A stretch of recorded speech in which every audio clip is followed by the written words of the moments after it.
मौन रहने से मूर्ख भी विद्वानों की श्रेणी में दोस्तों आ जाते हैं। दोस्तों बहुत समय पुरानी बात है कि एक व्यक्ति मछलियों को पकड़ने के लिए दोस्तों निकला।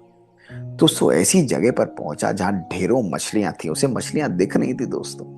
वहां वो बैठ गया और अपना कांटा लगाकर दोस्तों पानी में डुबाकर वो सवेरे से शाम तक बैठा रहा, इंतजार करता रहा कि मछली आए। दोस्तों वो नीचे देखता तो मछलियां इतनी सारी थी कि कहीं ना कहीं कोई ना कोई मछली तो आ ही जाएगी, और उसे लग रहा था कि आज तो शाम को जब वो जाएगा तो ढेरों मछलियां अपने साथ पकड़कर दोस्तों जाएगा। दोस्तों सवेरे से शाम हो गई, लेकिन हजारों की बात छोड़िए, एक भी मछली उसके कांटे में नहीं फंसी और वो परेशान हो गया, उसका मन परेशान हो गया। उसने कहा कमाल है, ऐसी जगह मैंने चुनी जहां मछलियां ही मछलियां, लेकिन एक भी मछली मेरे कांटे में फंसी नहीं रही। तभी दोस्तों वहां से एक व्यक्ति जा रहा था, वो वहीं का रहवासी था दोस्तों। उसके पास पहुंचा, उसने कहा भैया क्या कर रहे हो? उसने कहा मैं मछलियां पकड़ने की कोशिश कर रहा हूँ। उसने कहा भाई देखो, तुम एक दिन की बात छोड़ो, यहाँ 10 भी दिन बैठे रहो, लेकिन तुम्हारे इस कांटे में एक भी मछली नहीं फंसने वाली। उसने कहा ऐसी क्या बात है कि मछली मेरे कांटे में नहीं फंसेगी? उसने कहा जब महात्मा मौन का उपदेश दे रहे थे तो ये सारी मछलियां भी उनका मौन का उपदेश बहुत ध्यान से सुन रही थी, और उस दिन के बाद इन्होंने अपना मुंह खोलना बिल्कुल बंद कर दिया। अब तुम यहाँ पर सवेरे से शाम क्या 10 दिन तक भी बैठे रहो, वो मछलियां तुम्हारे कांटे में फंसेंगी नहीं, क्योंकि वो अपना मुंह ही नहीं खोलती।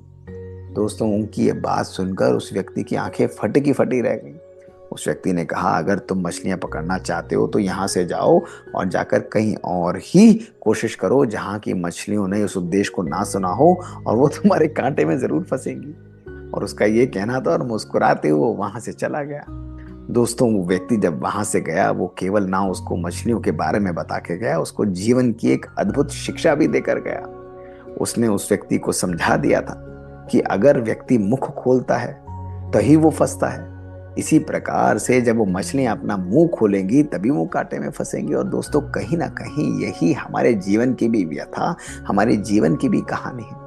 दोस्तों हमारे जीवन का सारा ज्ञान व्यर्थ हो जाता है यदि हमारे जीवन की जो जीवा है, जो जीभ है, वो सही तरीके से कार्य नहीं करती। किसी ने बहुत सुंदर रूप से बताया है कि भगवान ने हमें दो आंखें दी हैं, भगवान ने हमें दो कान दिए हैं, भगवान ने हमें दो नाक दी हैं दोस्तों, लेकिन वो सब इसलिए दी हैं ताकि हम ज्यादा सुन सकें, ज्यादा देख सकें। लेकिन दोस्तों ये बहुत जरूरी है कि भगवान ने हमें जीभ एक दी है ताकि हम बोलें बहुत कम।